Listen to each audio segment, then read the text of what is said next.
जी बिस्मिल्लाहिर्रहमानिर्रहीम, अस्सलाम वालेकुम। आज हम लोग डिस्कस करेंगे अपना चैप्टर नंबर 3 जो कि हमारे 4 ईयर सीरीज़ का है।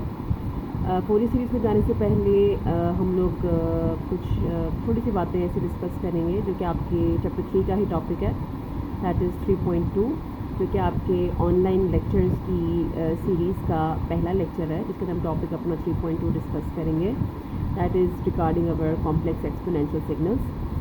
अब कॉम्प्लेक्स एक्सपोनेंशियल सिग्नल्स का कुछ इस तरह से कि अगर आप लोग को याद हो तो इन चैप्टर नंबर 1 के एंड में हम लोगों ने अपने कॉन्टिन्यूस टाइम एक्सपोनेंशियल सिग्नल्स जो थे वो डिस्कस किए थे, और उसके अंदर हम लोगों ने कॉम्प्लेक्स एक्सपोनेंशियल सिग्नल्स भी डिस्कस किए थे। तो वही से हम बात को लेकर चलेंगे। तो अगर आप लोग को याद हो तो हम लोगों ने जो कॉमन एक्सपोनेंशियल सिग्नल्स होते हैं उसकी फॉर्म बताई थी कि वो e⁻⁸ होते हैं, और जो कॉम्प्लेक्स एक्सपोनेंशियल्स होते हैं उनकी जो शक्ल होती है वो बेसिकली होती है कॉन्टिन्यूस के केस में e⁻st होती है, ठीक है, जहाँ पर s जो है वो कोई भी कॉम्प्लेक्स नंबर हो सकता है, ठीक है। अब आज जो हम लोग बात बेसिकली डिस्कस करना चाह रहे हैं वो ये करना चाह रहे हैं कि अगर हम लोगों को किसी LTI system, LTI basically linear and time invariant system जो है उसका रिस्पांस निकालना हो। रिस्पांस का मतलब कि अगर मुझे कोई इनपुट सिग्नल, मेरा x(t) जो है वो कोई कॉम्प्लेक्स एक्सपोनेंशियल है, यानी कि x(t) अगर कोई कॉम्प्लेक्स एक्सपोनेंशियल है और मुझे उसका रिस्पांस का मतलब अगर मुझे उसका y(t) निकालना हो तो वो मैं किस तरह से कैलकुलेट कर सकूँगी, ठीक है।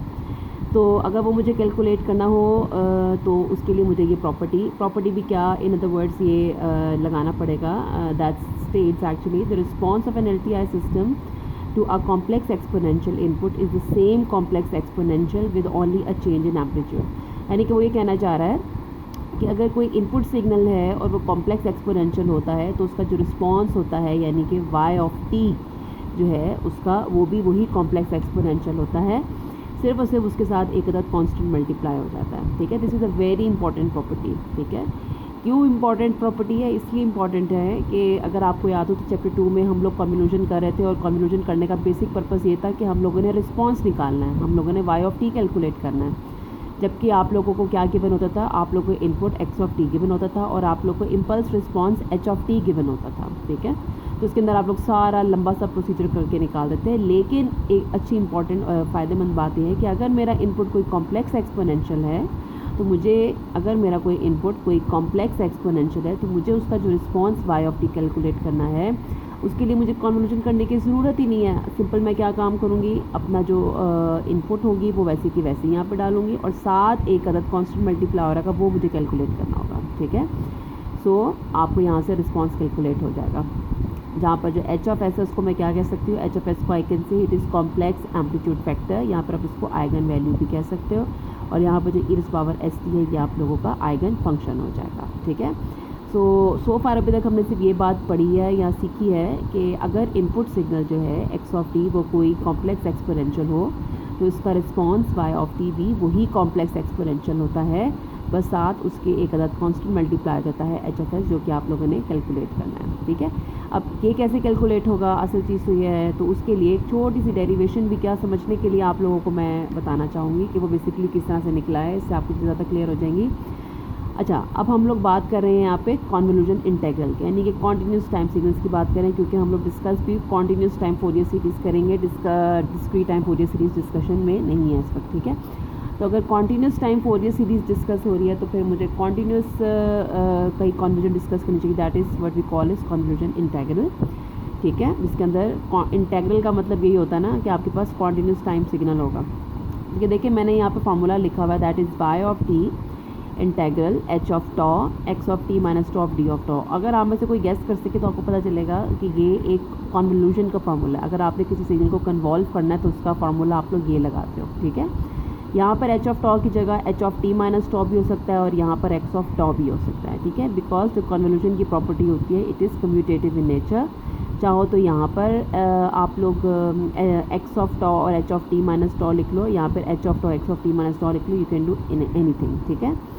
मैंने सिंपल लेके यहाँ पे कन्वोल्यूशन का फार्मूला लिखा, और कन्वोल्यूशन के फार्मूला से मैंने सिंपल क्या किया, y(t) लिखा, h(τ) वैसे लिखा, और जो ये x(τ) था इसकी वैल्यूज़ मैंने यहाँ पुट कर दी, ठीक है।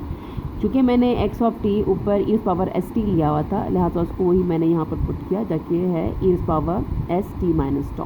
ठीक है, अब मैंने उसको खोल के मैंने इसको इस तरीके से खोल लिया। अब ऑब्वियस बात है जब ये खुलेगा, क्योंकि e power S T minus tau can be separated like e power S T और e power minus S of tau. ठीक है ना। अब जब मैंने इसको यहाँ पे खोल के डाला तो मुझे भी चीज़ पता चल रही है ऑब्वियसली कि ये टी का फंक्शन है, जबकि इसको टॉ चाहिए, तो इसको मैंने बाहर रख दिया और इसको मैंने अंदर रखा। इस पूरी चीज़ को मैं एक नया नाम दे रही हूँ और उसको मैंने क्या नया नाम दिया है, that is my H of S. ठीक है, तो अगर आप थोड़ा सा गौर करें तो मुझे नज़र आ रहा है कि जब मैंने अपनी इनपुट जो है एक्स ऑफ टी जो है वो क्या ली, एक्सपोनेंशियल ली। जब मेरी इनपुट कोई एक्सपोनेंशियल आती है तो मेरा रिस्पॉन्स जो है, जो y ऑफ टी है, वो भी वही एक्सपोनेंशियल सिग्नल है, साथ उसके कांस्टेंट मल्टीप्लाई हो रहा है, और यही कांस्टेंट मुझे कैलकुलेट करना है। ठीक है, जहाँ पर एच ऑफ एस किसके बराबर होगा, ये मैंने अभी ऊपर निकाल के दिखाया आपको, वो बराबर होगा H of tau e power minus S of tau D of tau के। ठीक है, सो फार इस पेज पे जो मेरा पेज नंबर 1 है इस वक्त, उसमें हमने सिंपल ये बात डिस्कस की है कि अगर मेरा इनपुट सिग्नल, और ये जो प्रॉपर्टी है ये सिर्फ और सिर्फ वैलिड है आपके एक्सपोनेंशियल सिग्नल्स पे। अगर इनपुट मेरा एक्सपोनेंशियल नहीं है तो उस पर आप लोग ये वाली प्रॉपर्टी सारी नहीं लगा सकते। और प्रॉपर्टी क्या है, प्रॉपर्टी सिंपल सिर्फ ये है कि अगर इनपुट मेरा कोई एक्सपोनेंशियल सिग्नल हो तो उसका रिस्पांस y ऑफ टी भी वही एक्सपोनेंशियल सिग्नल होता है, तो उसका रिस्पांस y ऑफ टी भी वही एक्सपोनेंशियल सिग्नल होता है, बस उसके साथ एक अदद कांस्टेंट मल्टीप्लाई करना है और वो कैलकुलेट करना है। और वो कैलकुलेट कैसे किया जा सकता है, वो H of tau e power minus S of tau D of tau से कैलकुलेट कर सकते हैं। ठीक है, चलिए जी, अब हम लोग चलते हैं इसको थोड़ा सा एलैबोरेट करेंगे, उसके बाद will move on to some basic examples, जो कि आपकी बुक की ओपन हरमन विलिस्की की कोर्स हैंड बुक, उसी को मैं फॉलो कर रही हूँ। ठीक है, अब चलें इसका हम लोग थोड़ी सी एलैबोरेट करते हैं इसको।